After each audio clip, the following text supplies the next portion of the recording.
forward to guide Muslims in education, religious, political and social aspects.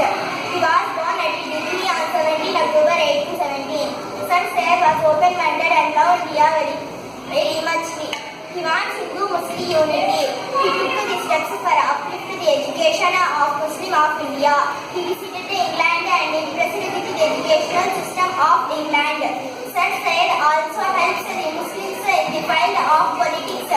He advises the Muslims to keep away from the politics as long as they educate themselves.